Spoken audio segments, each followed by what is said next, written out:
আজকে আমরা রান্না করব তেহারি। কীভাবে তেহারি রান্না করতে হয় আপনাদেরকে সকল কিছু দেখিয়ে দেব। বিসমিল্লাহির রহমানির রহিম। আমি আজকে তৈরি করব তেহারি। তো তেহারির জন্য কী কী মশলা দরকার তা আজকে আপনাকে দেখাবো যে কী কী মশলা দিয়ে আমি তেহারির মশলা তৈরি করছি। রেডিমেড তেহারির মশলাটা না কিনে আপনারা ঘরে তৈরি করতে পারেন তেহারির মশলা। এখানে কী কী নিয়েছি দেখতে পাচ্ছেন যে এলাচ নিয়েছি, লং নিয়েছি, তারপর হচ্ছে গোলমরিচ নিয়েছি, জয়ফল নিয়েছি, জয়ত্রী নিয়েছি। এগুলো ব্লেন্ড করে তৈরি করে ফেলবো আমাদের তেহারির মশলা একত্রিত করে এখন আমরা ব্লেন্ড করব। আমরা হাফ কাপ পরিমাণ সরিষার তেল দিয়ে দিব।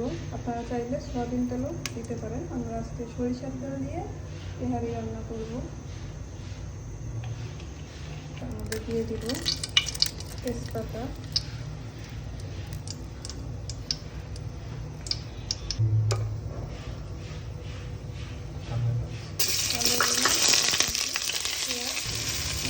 পেঁয়াজ দিয়ে দিলাম। এখন আমরা ভালো করে পেঁয়াজটা ভেজে নেব।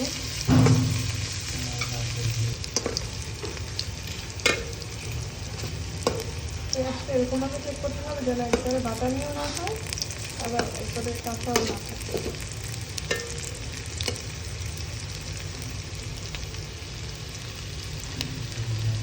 দেখেন প্রকাশ হয়ে গেছে। এখন আমরা দিব আদা রসুন বাটা, আদা বাটা, রসুন বাটা,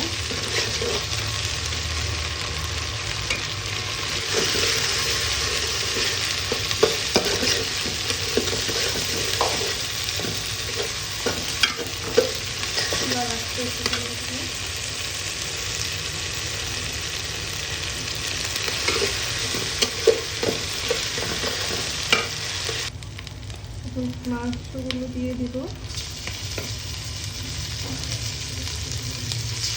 মাংসগুলো ছোটো ছোটো টুকরো করে নিয়েছি, দেখতেই পাচ্ছেন সাইজটা।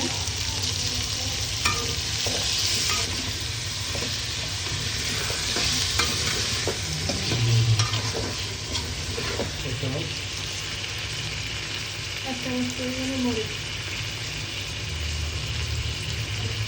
ধনিয়া গুঁড়ো এক চামচ, মরিচটা একটু বাড়ায় দিই, কাঁচামরিচ দিয়ে দিই, ধনিয়া গুঁড়ো এক চামচ,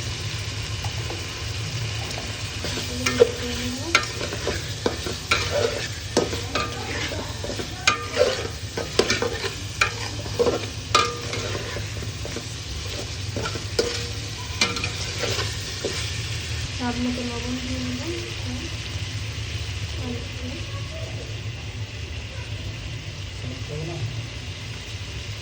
দেখতেই পাচ্ছেন যে মাংস থেকে পানি ছেড়ে দিয়েছে। আমরা এখন দিব যে মশলাগুলো আমরা একটু আগে ব্লেন্ড করেছিলাম, দেখতে পেয়েছিলাম আপনারা, তখন রেখে দিয়েছিলাম, সেগুলো দেখতে পাচ্ছেন। সেগুলো হচ্ছে এগুলো আমরা এখন মাংসের মধ্যে দিই।